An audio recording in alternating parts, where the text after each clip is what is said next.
Assalamualaikum warahmatullahi wabarakatuh. Halo anak-anak, bertemu lagi bersama dengan Ibu Putri. Bagaimana kabar anak-anak pada hari ini? Semoga anak-anak selalu dalam keadaan sehat ya, sehingga anak-anak dapat semangat untuk melakukan aktivitas pada hari ini, dan tentunya lebih semangat untuk mengikuti pelajaran Ibu pada hari ini. Sebelum kita memulai pelajaran kita pada hari ini, mari bersama-sama kita berdoa menurut agama dan kepercayaan kita masing-masing. Berdoa dimulai. Berdoa selesai. Materi pembelajaran kita pada hari ini yaitu Kelas 6, Tema 9, Subtema 1, Pembelajaran 4. Dampak sosial modernisasi. Modernisasi banyak membawa dampak bagi kehidupan sosial masyarakat. Salah satunya adalah usaha manusia untuk mengembangkan ilmu pengetahuan dan teknologi. Salah satu kebutuhan manusia yang berkembang pesat adalah kebutuhan teknologi komunikasi dan informasi. Perkembangan teknologi komunikasi berkembang sangat pesat saat ini. Komunikasi kini tidak dibatasi ruang dan waktu. Seluruh penghuni dunia berkesempatan untuk saling berkomunikasi dan berkirim informasi. Sejak tahun 1976, Indonesia telah memiliki satelit komunikasi yang diluncurkan ke luar angkasa untuk kebutuhan komunikasi. Hingga kini, telah 8 kali Indonesia meluncurkan satelit komunikasi. Satelit terakhir yang diluncurkan pada tahun 2017 adalah satelit Telkom 3S untuk menggantikan satelit komunikasi sebelumnya. Berkembangnya ilmu pengetahuan dan teknologi juga mempengaruhi kehidupan masyarakat.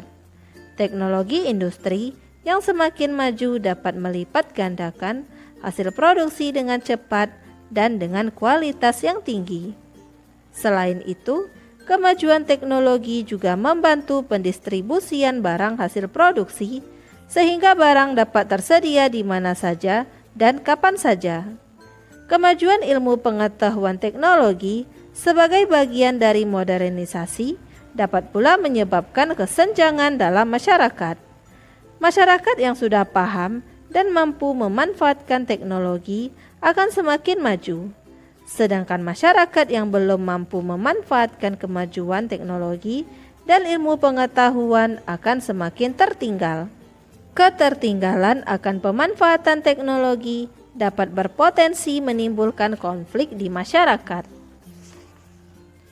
Masuknya pengaruh asing merupakan salah satu dampak terbukanya sistem komunikasi dan informasi.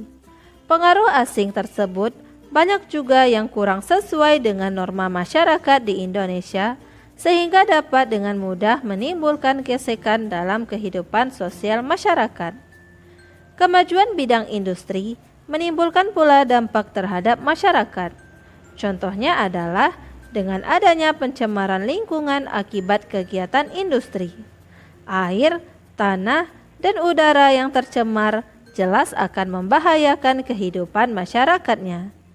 Industrialisasi dengan menggunakan peralatan canggih, pengganti tenaga manusia juga berdampak pada masyarakat. Dampak yang sangat nyata adalah meningkatnya pengangguran. Hal ini disebabkan karena lapangan pekerjaan bagi mereka semakin sedikit. Meningkatnya pengangguran dapat menyebabkan tindak kekerasan dan kriminalitas di dalam masyarakat.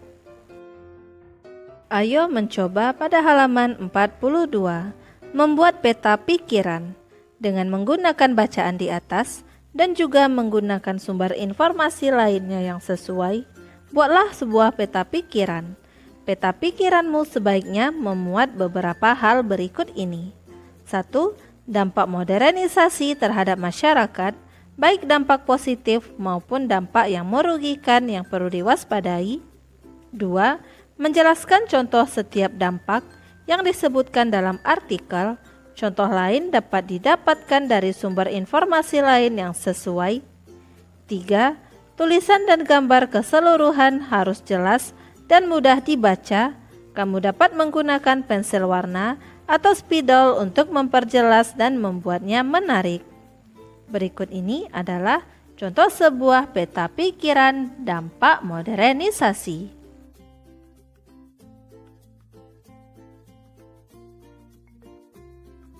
Yang kedua, membuat clipping dampak modernisasi secara sosial.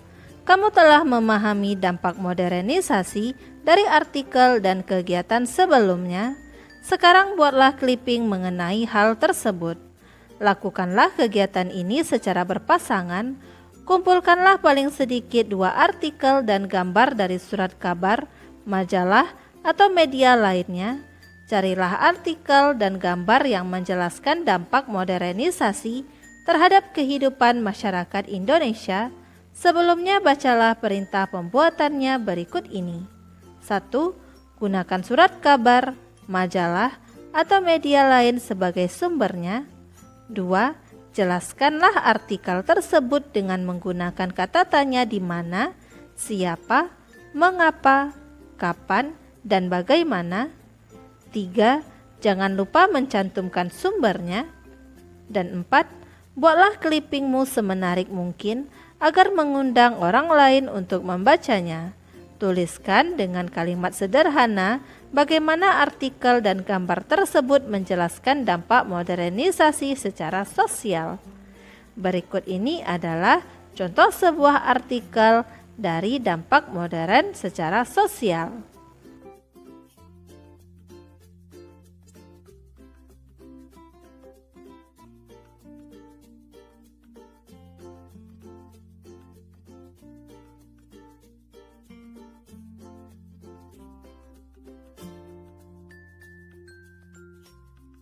Kata tanya dari artikel tersebut yaitu 1.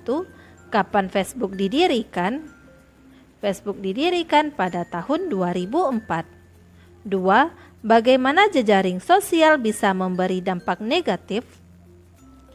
Yaitu berbagai aksi kejahatan dapat terjadi melalui jejaring sosial seperti pencemaran nama baik, pencurian identitas, peredaran narkoba, dan lain-lain. 3. Di mana tempat masyarakat dalam melakukan aktivitas jejaring sosial, yaitu di dunia maya atau online. 4.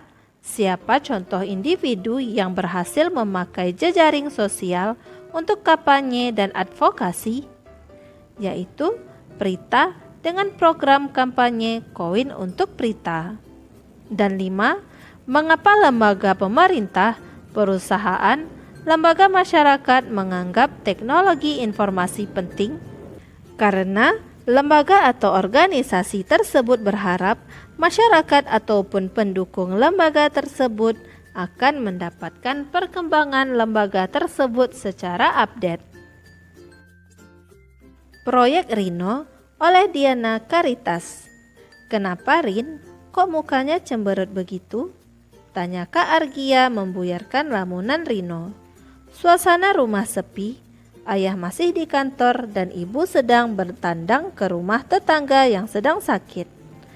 Hari ini kakak Argia tidak ada kuliah, sedang Rino baru pulang sekolah.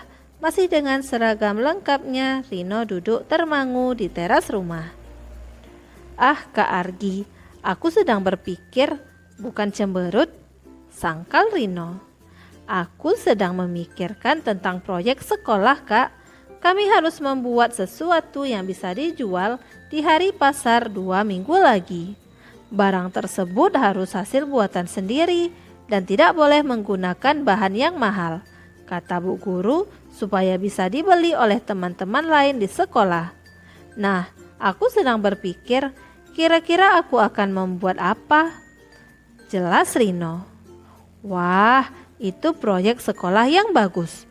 Dengan begitu, kamu dituntut kreatif dan juga berpikir ekonomis.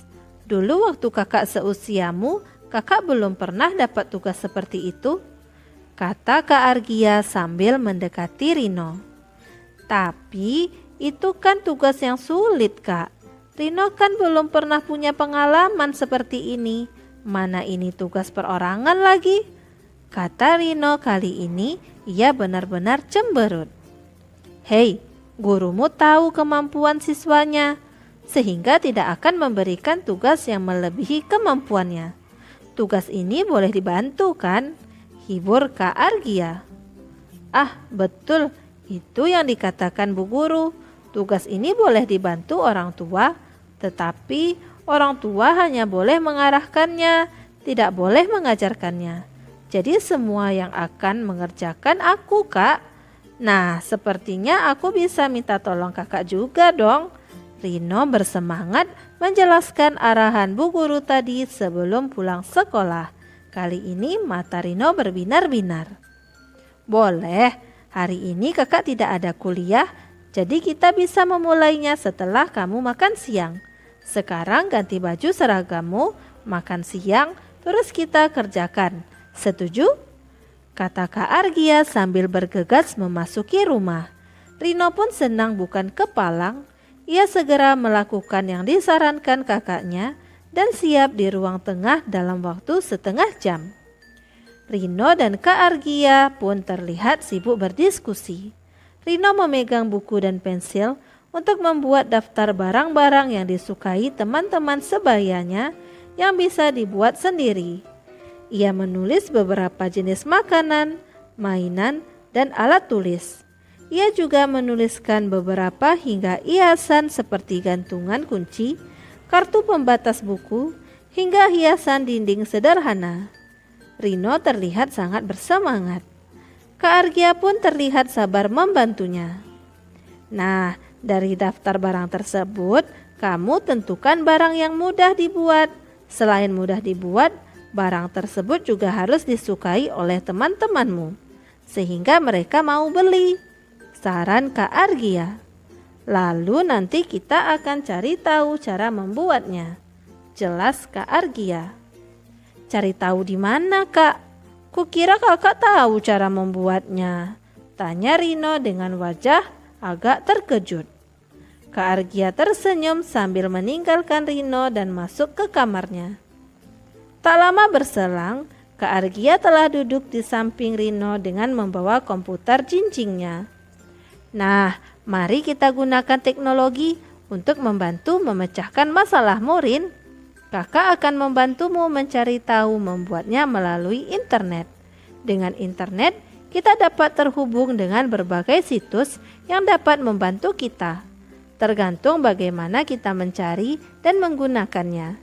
Di sini, kamu juga bisa mencari ide untuk menentukan bentuk gantungan kunci yang kamu mau.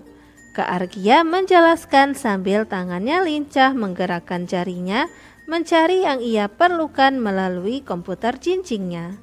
Rino terkagum-kagum melihatnya. Wah, kakak hebat. Terima kasih sekali, Kak. Tatap Rino tak percaya. Tapi Rin, kamu hanya boleh menggunakan atau membuka situs-situs itu dengan ditemani kakak atau orang dewasa lainnya ya. Kamu belum cukup umur dengan membuka situs-situs melalui internet itu. Tidak semua yang dapat terhubung dengan internet itu sesuai dengan usiamu. Jelas Kak Rino. Baiklah Kak Argia, yang penting kita bisa selesaikan proyek ini ya. Terima kasih loh Kak, seru Rino riang. Ayo menulis pada halaman 45. Lakukanlah kegiatan berikut ini dengan mengikuti petunjuknya. 1. Sediakan kertas ukuran A4 atau folio. Gunakan format diagram berikut ini untuk menuliskan tokoh utama, tokoh tambahan, watak, dan tempat terjadinya cerita fiksi proyek Rino. 2. Pada tempat yang disediakan, tuliskan isi cerita dari cerita fiksi di atas. Watak tokoh utama yaitu antusias dan bertanggung jawab. Watak tokoh tambahan yaitu bijaksana dan sabar. Gambar tempat peristiwa yaitu rumah Rino. Hubungan antara tokoh utama dan tokoh tambahan yaitu hubungan keluarga atau hubungan kakak beradik. Isi cerita yaitu Rino berpikir keras saat pulang sekolah. ia mendapat tugas dari gurunya untuk membuat proyek sekolah. Kakaknya yang bernama Argia bertanya kepada Rino tentang masalah yang sedang dihadapi. Rino kemudian bercerita kepada kakaknya. Kakaknya yang baik segera membantu permasalahan yang dihadapi Rino dengan memanfaatkan internet, yaitu tentang berbagai cara membuat barang-barang yang diperlukan Rino untuk dijual di sekolah dalam kegiatan proyek sekolah. Kakak Rino juga menasehati agar Rino bijaksana dalam menggunakan internet. Makna persatuan dan kesatuan dalam kehidupan berbangsa dan bernegara. Indonesia merupakan sebuah negara kesatuan yang terdiri atas berbagai suku, bahasa, dan adat budaya. Makna kesatuan di dalamnya adalah negara Indonesia sebagai bentuk persatuan dari kumpulan suku-suku di Indonesia yang beragam dan mendiami wilayah geografis pulau-pulau di Indonesia. Dari segi geografis, kita dapat melihatnya dari peta wilayah Indonesia. Pengertian wilayah Indonesia berarti bagian bumi yang membentang dari 90 derajat sampai 141 derajat bujur timur dan 6 derajat lintang utara sampai 11 derajat lintang selatan. Wilayah Indonesia yang terbentang dari Sabang sampai Merauke sesuai dengan batas-batas wilayahnya. Makna persatuan dan kesatuan bangsa Indonesia adalah juga rasa senasib dan sepenanggungan sebagai bangsa yang bermukim di dalam wilayah tersebut. Senasib karena telah berhasil menjadi bangsa yang merdeka dan membentuk negara kesatuan, yaitu Negara Kesatuan Republik Indonesia atau NKRI.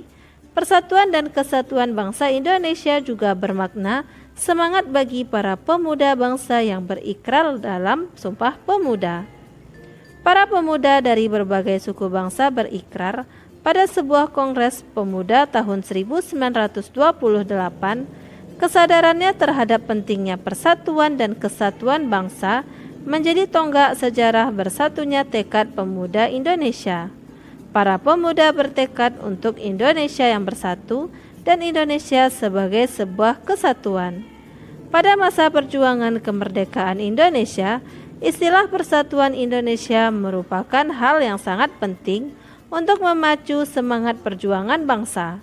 Hal tersebut juga tercantum pada pembukaan Undang-Undang Dasar Negara Republik Indonesia tahun 1945 yang berbunyi, dan perjuangan pergerakan Indonesia telah sampailah pada saat yang berbahagia dengan selamat sentosa menghantarkan rakyat Indonesia ke depan pintu gerbang kemerdekaan negara Indonesia yang merdeka, bersatu, berdaulat, adil, dan makmur.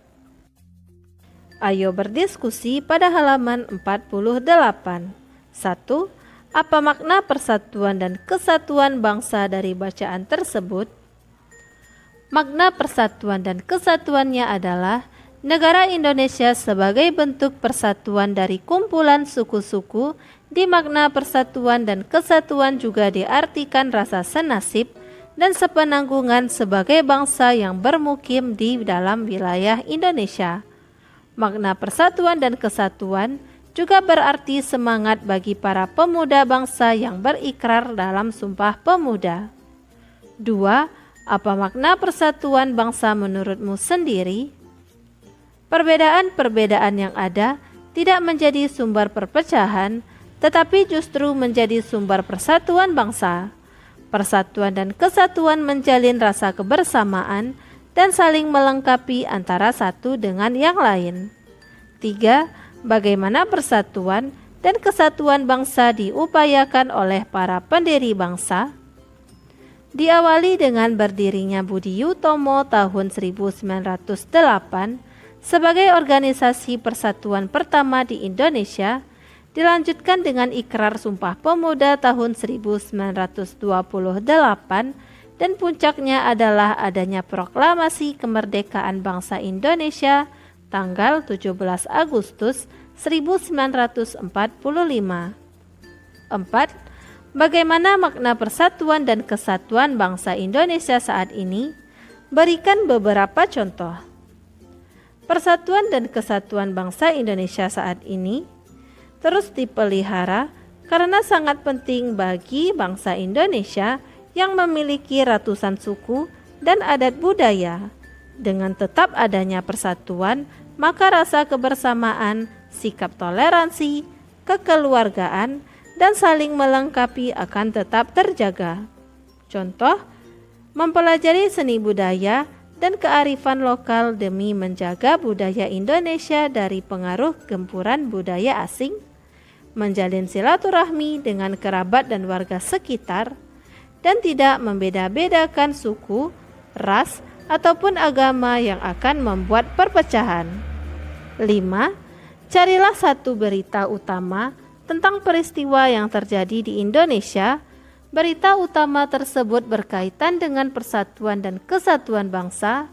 Bacalah berita utama tersebut dengan seksama. Diskusikan dengan teman sebangkumu tentang makna persatuan dan kesatuan yang ada di dalam berita utama tersebut. Wakil Presiden Republik Indonesia Yusuf Kala mengatakan kekuatan yang dimiliki Negara Kesatuan Republik Indonesia justru karena ada perbedaan dan keberagaman dalam Bhinneka Tunggal Ika. Kekuatan bangsa ini justru karena perbedaannya. Kita melihat bagaimana keragaman itu menjadi indah dan menguatkan bangsa ini. Kata Wakil Presiden saat menghadiri Pesta Bolon Simbolon 2017 di Jakarta, Sabtu 8 Juli 2017, Wakil Presiden mengatakan meski Indonesia terdiri dari beragam suku, bahasa, adat istiadat, dan kebudayaan yang berbeda, namun tetap bersatu dalam memperjuangkan Negara Kesatuan Republik Indonesia.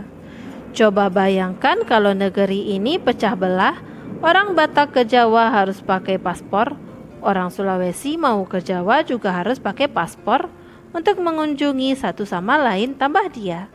Wakil Presiden mengatakan acara Pesta Horja Adat Batak yang merupakan prosesi ritual adat kebesaran masyarakat Batak yang dilakukan sejak dahulu membuktikan bahwa begitu beragamnya suku-suku, kebiasaan, dan adat istiadat di tanah air.